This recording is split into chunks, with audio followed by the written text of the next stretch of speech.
great people? Health Nuggets Series Episode 7. Today we are talking about first aid for epileptic seizures. Picture this.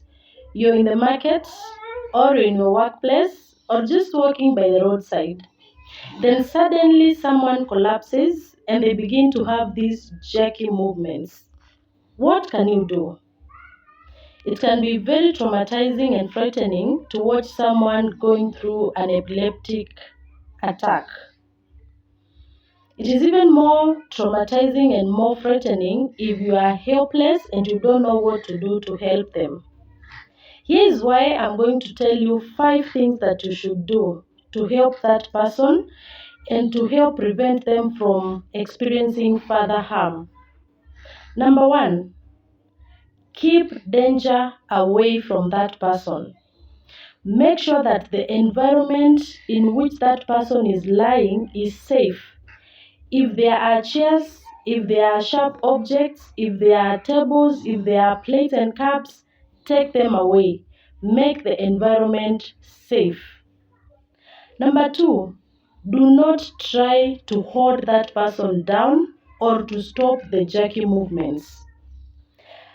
Remember, epileptic seizures cause movements that are involuntary and they are uncontrolled. So if you try to stop the movements or if you're trying to hold the person down, then you can lead to further bodily harm. So just let the seizure take its natural course and let the person progress. Let the movements continue, because if anything, holding them down will not stop the movements. Number 3, try and time the seizure. Know how long the seizure lasts. This is helpful in the management of seizures because we know that the longer the length of the seizure, the more the potential harm. So if you're in a position to time the seizure, please do so. Number 4, lie the person on their left position. Lie them in a side-lying position.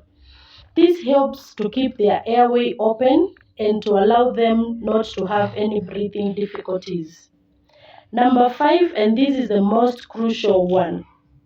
There are lots of misconceptions out there that you can swallow your tongue during an epileptic seizure. That is not true.